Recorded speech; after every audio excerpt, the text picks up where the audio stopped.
Hello. In this video, we're going to go over Python classes. Specifically, we're going to go over class variables, static methods, and class methods, and why you might want to use any of them. But before we get started, if you haven't started out the series, which is a pretty short series, then check out this video right up here if you want to start at the beginning. If not, let's get to it. All right, so where we ended up last time was we created a Pokemon class for our Pokemon. And the reason we did this was because we wanted to make a way for us to be able to easily create instances of Pokemon so that we could, interact with them and have them interact with each other. So all we have so far is a class Pokemon with an init function where we can set the name, type, HP, and attack. And then we have this attack log function where it can reference its own attack and its own type. Now, let's say we actually want to add another attack function called super effective.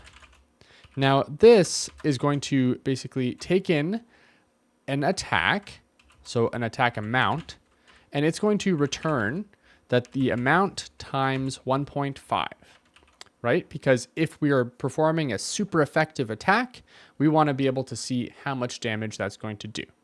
So let's go ahead and get rid of these here. So in this case, we can do print bulb dot super effective, and we'll say that we're attacking for 40, right? So if we go ahead and run this, we can see that we get 60.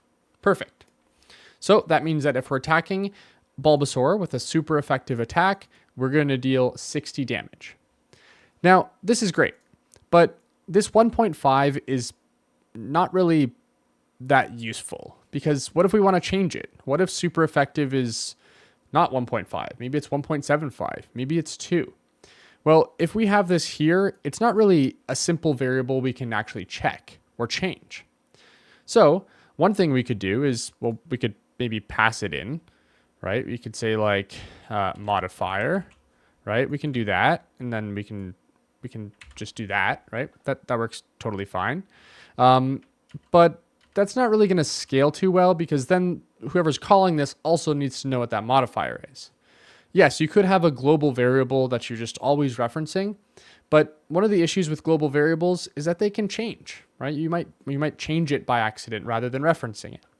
So one thing we can do here is, well, we could also just set it as an instance variable, doing modifier or super effective mod equals 1.5, right? And then we can say times self.super effective mod, right? And this also would probably work pretty well.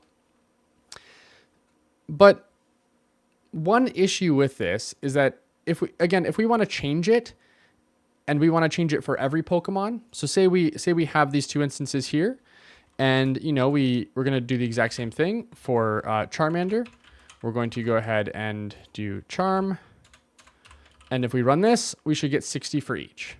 Now, what if we want to change the super effective modifier while our game is running? And we want to change it from 1.5 to 2.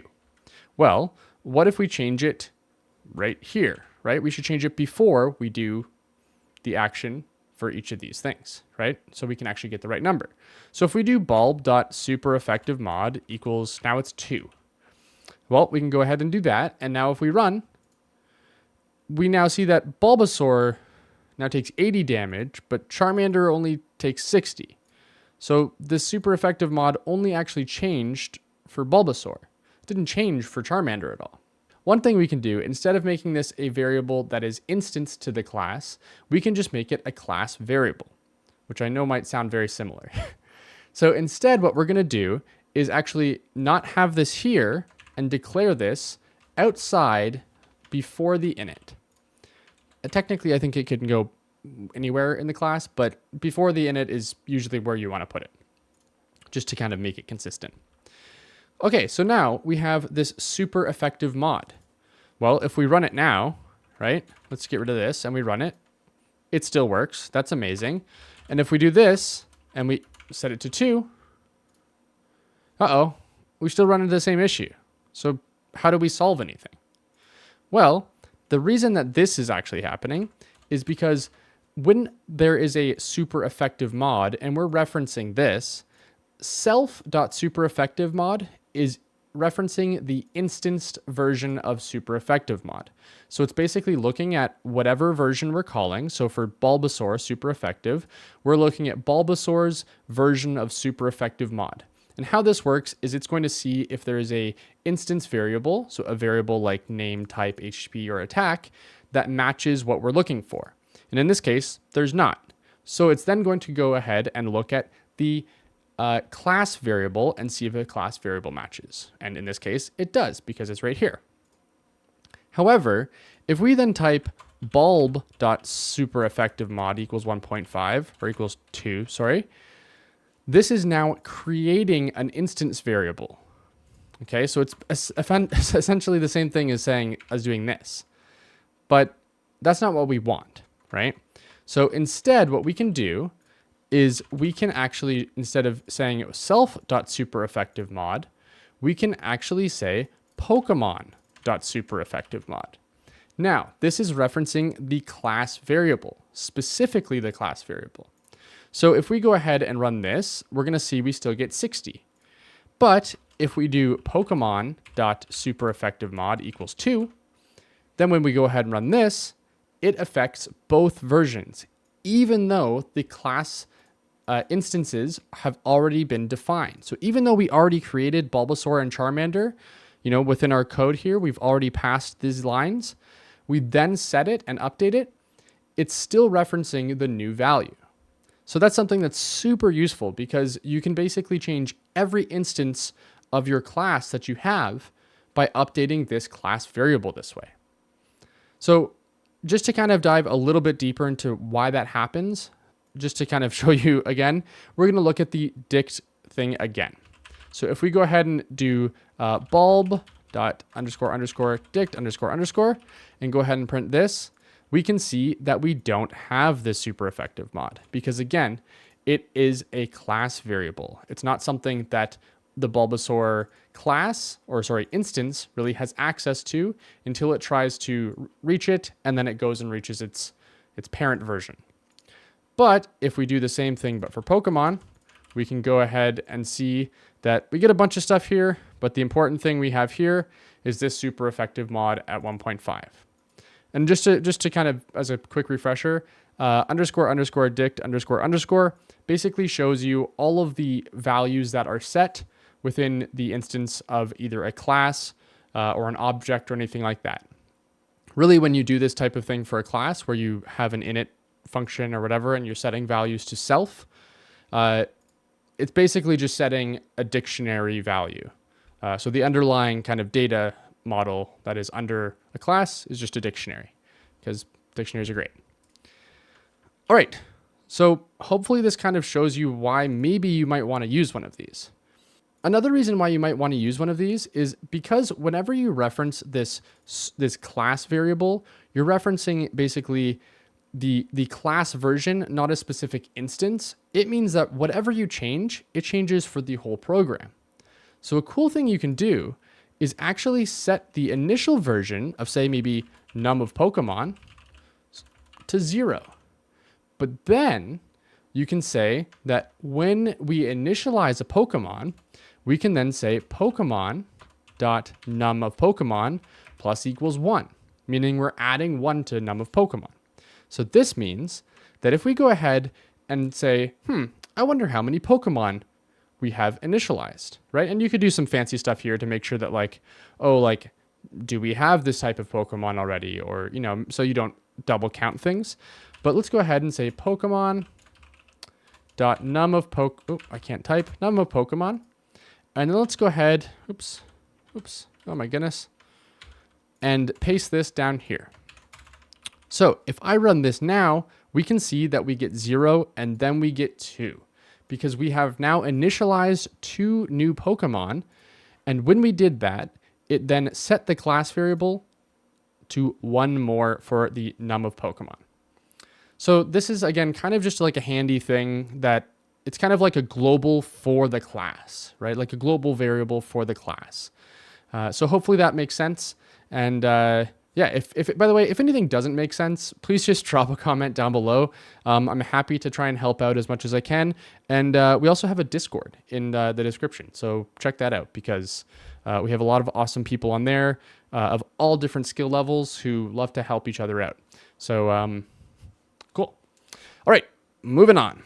All right, so next, which is not a phrase that we're going to look at. The next thing we're going to look at is a class method.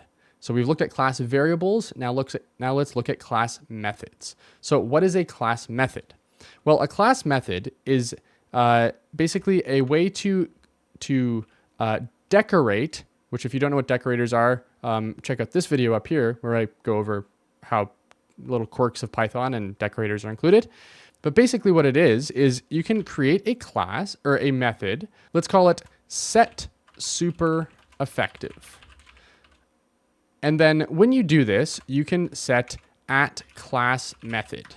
And this is called a decorator. So this decorator is basically an at symbol and then with a given variable or type. And in this case, class method is this keyword. Now, what that means is that changes what the input is for this method. So typically, for any type of method that function we have within our class, it always has self as the first value. But instead, if you have a class method, it actually has the class as the input, which is a little different. So why is that neat? Well, first off, it allows you to do some pretty cool stuff. All right, so if we go ahead and type class here, we can't do that because class is a keyword to define a class. So instead, what's commonly done is just CLS to stand for class. So in this case, if we want to set the super effective value for our class, we can go ahead and do set super effective CLS, comma, amount. And if we go ahead and do this, we can then do CLS, which is then referencing the class of Pokemon, and then dot super effective mod equals amount.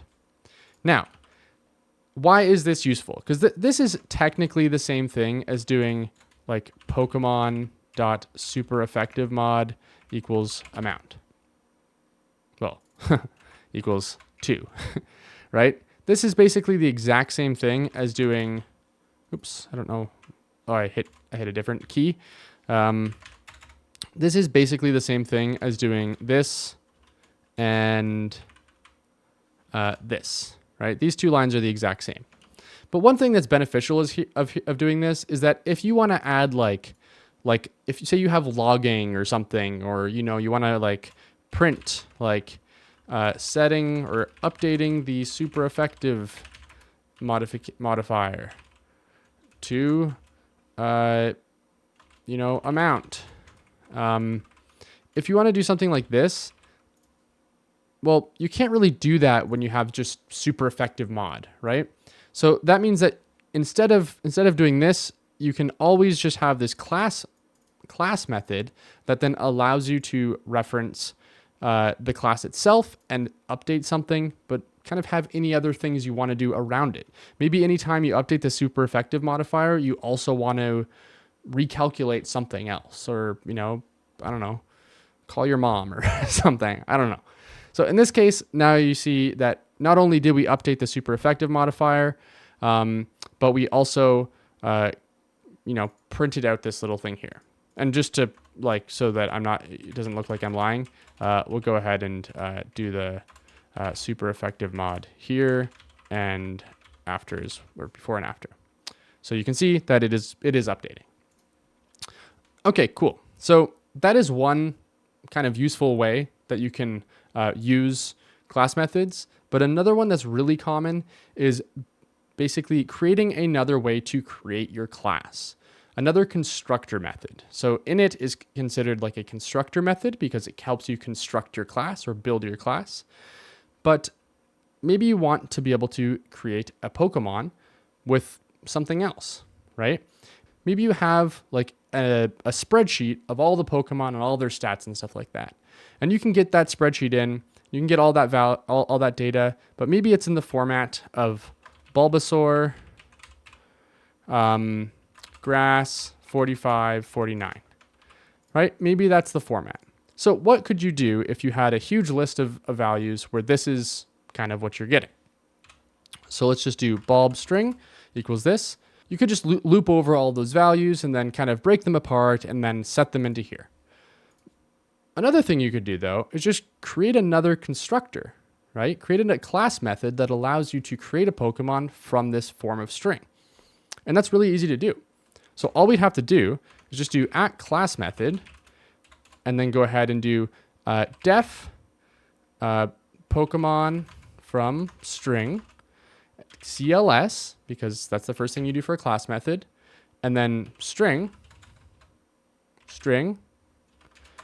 and then we can do name, type, what is the HP and attack equals string.split, and we're going to split on these commas. Then we can just do return CLS, because CLS is equivalent to Pokemon, in this case, the class Pokemon, and then just pass in the name, type, HP, and attack. So now what you can do is just do bulb2 equals Pokemon dot Pokemon from string bulb str. And then we can go ahead and do print bulb2 and kind of show you that it is actually a real Pokemon, or it is still a Pokemon of the Pokemon class.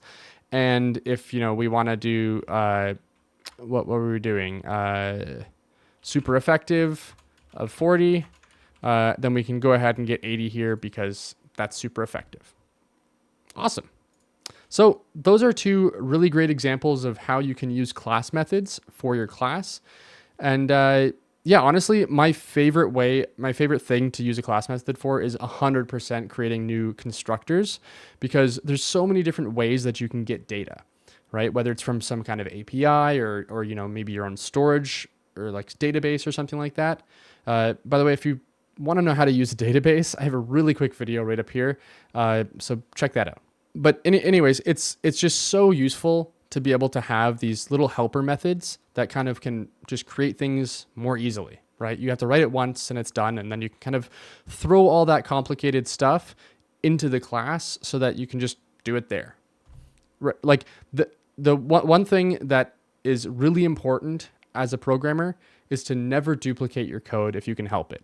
There are some instances where maybe you have to a little bit, but if you can help it, like rather than writing the exact same code in like 15 different places, now if you have to update it a bit, you have to update it 15 times, right? Write it once, use it everywhere.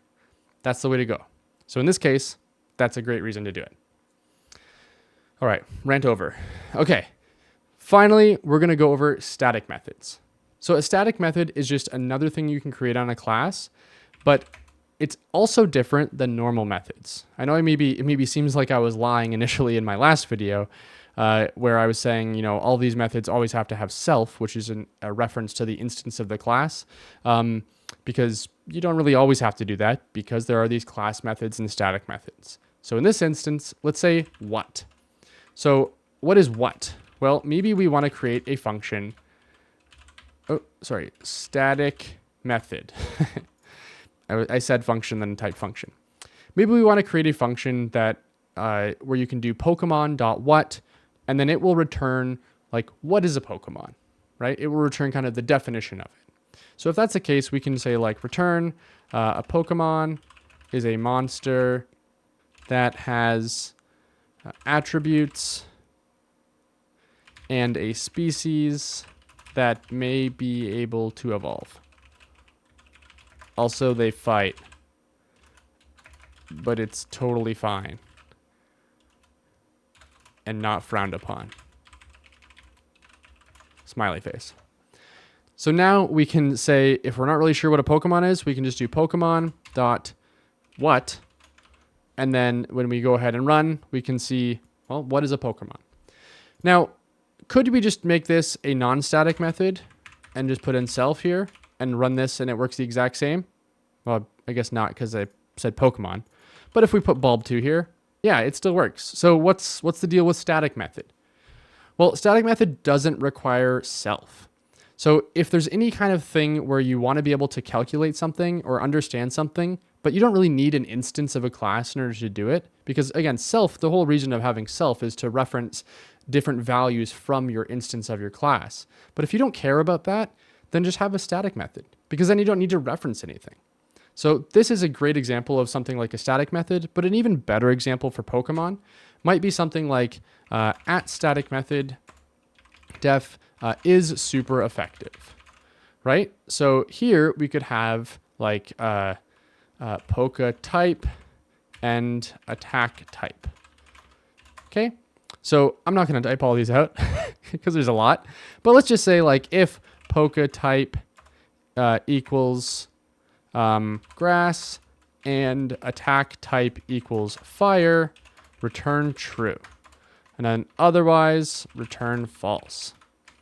So in this case, this is a thing that is probably very useful to know about, right? Is an attack super effective? And if it is super effective, we want to be able to know, should we apply, extra damage? Should we use our super effective modifier? But it doesn't really matter if this is associated with a specific Pokemon. We're just checking if a Pokemon's type and an attack type, if it clashes and results in a super effective attack, we want to know if that's the case. Now, we could make this a non-static method and then reference the version of the Pokemon we're calling it on behalf of. But if we just have like two different things, right? Maybe we have down here, let me get rid of some of these prints just to clean this up a bit. Say we wanted to allow a user to kind of determine if a type, a specific Pokemon type and a attack type is going to be super effective. So input a type, right? And then we could do, let me add this because I'm crazy about it. And then we do attack type equals input an attack type, right? I should say Pokemon type. Then we can just say print Pokemon dot is super effective Poke type and then attack type. So if we go ahead and run this, we should get some input values. I'm using a Jupyter notebook, so the input is actually up at the top. So now if we type grass, we can see grass, and then we do fire, and there we go, we get true, right? So this is an instance where we don't want to have to just randomly create a Pokemon of the type Pokemon type and then, call it with that attack type, right? It doesn't matter. We're just asking a question, and it's specific to Pokemon. Specific to our class of Pokemon, I should say. So because of this, it's a great example of something that, you don't really need to have the instance of the Pokemon here. And what's also great is that you can reference any of these static or class methods from the class itself. So if we wanted to see if our attack was super effective, maybe we just had like def attack, and then it was like type, and then it was amount, right? We could say if, let's just do return amount, and then if Pokemon dot is super effective self dot type and type, attack type, if it is super effective, and I need to add self here, my bad. Then we can go ahead and return self.superEffective amount, right? So now we can see that, I guess this should probably be defense. How much damage is it going to take? So now if Bulbasaur is then going to be attacked by Charmander, we can just say bulb.defense. And then what is the attack type? Well, it's fire, and we're getting attacked for 40. Now, if we run this, we can see, oh, I'm sorry, let me get rid of my inputs here. Escape. Let me get rid of these.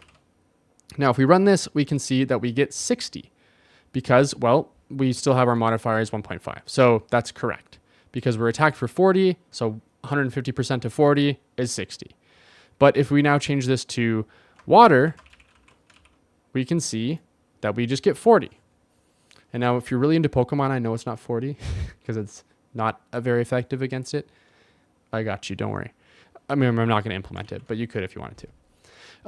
But that's kind of a great example, right? So now we can know if it's super effective based off of the type and the attack. And we can reference this and change this so that in any instance, it's always going to work. So I hope this makes sense. I know we've gone a lot into Pokemon, and if you don't care about Pokemon, that's totally fine. Just know that, Pokemon have different types, and, surprise, surprise, fire is strong against grass. Whoa. All right, that's it for this video. I hope this helps you out. In the next video, we're going to go over subclasses and a couple little methods that you might not know about. So make sure you stick around until that next video to see some of that magic. But remember, I'm Jake, you're awesome. And this has been class variables, class methods, and static methods for Python classes. Wow, what a mouthful. Anyways, cheers.